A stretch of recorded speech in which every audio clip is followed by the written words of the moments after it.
Hi, Heartworm friends. Nice to see you. Today we're reading The Giraffe, Pelly, and Me, and we are on page 49 if you want to follow along. At this point, a lady with an enormous chest and flaming orange hair came flying out of the house screaming, "My jewels! Somebody's stolen my jewels! My diamond tiara! My diamond necklace! My diamond bracelets! My diamond earrings! My diamond rings! They've had the lot! My rooms have been ransacked!" And then this massive female, who was 55 years ago, who 55 years ago had been a world famous opera singer, suddenly burst into song. My diamonds are over the ocean. My diamonds are over the sea. My diamonds were pinched from my bedroom. Oh, bring back my diamonds to me.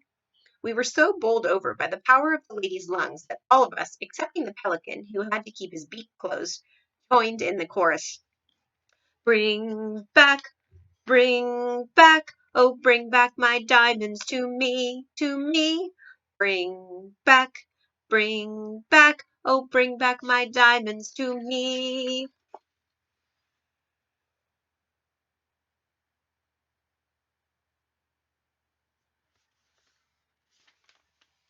Calm yourself, Henrietta, said the Duke. He pointed to the pelican and said, "This clever bird, this brilliant burglar-catching creature has saved the day." The bounders in his beak, the Duchess stared at the pelican stared back at the Duchess and gave her a wink. "If he's in there," cried the Duchess, "why don't you let him out, and then you can run him through with that famous sword of yours. I want my diamonds." "Open your beak, bird." "No, no," shouted the Duke. "He's got a pistol. He'll murder us all." Someone must have called the police, because suddenly no less than 4 squad cars came racing towards us with their sirens screaming. Within seconds we were surrounded by 6 policemen, and the Duke was shouting to them, "The villain you're after is inside the beak of that bird."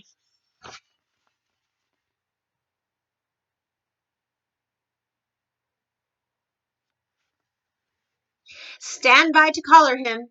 And to the pelican he said, "Get ready to open up. Are you ready? Steady? Go! Open her up." The pelican opened his gigantic beak, and immediately the policeman pounced upon the burglar, who was crouching inside.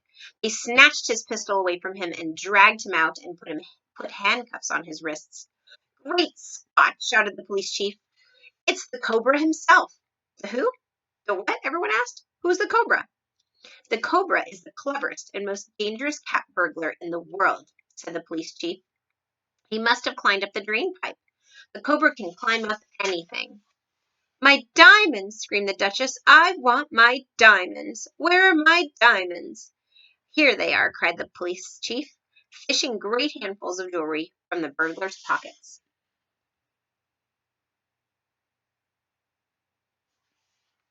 The Duchess was so overcome with relief that she fell to the ground in a faint. When the police had taken away the fearsome burglar known as the Cobra, and the fainting Duchess had been carried into the house by her servants, the old Duke stood on the lawn with the Giraffe, the Pelican, and the Monkey, and me. "Look," cried the Monkey, "that rotten burglar's bullet has made a hole in poor Pelly's beak." "That's done it," said the Pelican. "Now it won't be any use for holding water when we clean the windows." Oh, look at the Pelican's beak. It's got a hole in it now.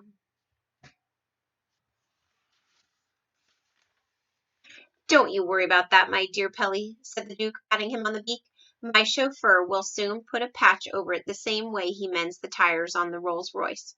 Right now we have far more important things to talk about than a hole in a beak." We stood there waiting to see what the Duke was going to say next. "Now listen to me, all of you," he said. "Those diamonds were worth millions, millions and millions, and you saved them." The Monkey nodded, the Giraffe smiled, and the Pelican blushed. "No reward is too great for you," the Duke went on. "I am therefore going to make you an offer which I hope will give you pleasure. I hereby invite the Giraffe and the Pelican and the Monkey to live on my estate for the rest of their lives. I shall give you my best and largest hay barn as your private house, central heating, showers, a kitchen, anything else you desire for your comfort will be installed. In return, you will keep my windows clean and pick my cherries and apples. If the Pelican is willing, perhaps he would also give me a ride in his beak now and then." Oh, a pleasure, your grace, cried the pelican. Would you like a ride now? Later, said the Duke. I'll have one after tea. At this point, the giraffe gave a nervous little cough and looked up at the sky. Is there a problem? Asked the Duke. If there is, please do let me hear it. I don't like to sound ungrateful or pushy, murmured the giraffe, but we do have one very pressing problem. We are absolutely famished. We haven't eaten for days. Oh, my dear Giraffe, cried the Duke, how very thoughtless of me. Food is no problem around here. I'm afraid it is not quite as easy as that, said the Giraffe. You see, I myself happen to be a... Don't tell me, cried the Duke. I know already. I'm an expert on the animals of Africa. The moment I saw you, I knew you were no ordinary giraffe. You are of the geranious variety, are you not? You are absolutely right, your grace, said the giraffe. But the trouble with us is that we only eat... You don't have to tell me that either, cried the Duke. I know perfectly well what a geranious giraffe that can eat only one kind of food. Am I not right in thinking that the pink and purple flowers of the tinkle tinkle tree are part of your diet? Yes, sighed the giraffe, and that's been my only problem ever since I arrived on these shores. That is no problem at all here at Hampshire House, said the Duke. Look over there, my dear Giraffe, and you will see the only plantation of tinkle tinkle trees in our entire country. The giraffe looked. She gave a gasp of astonishment, and at first she was so overwhelmed she couldn't even speak. Great tears of joy began running down her cheeks.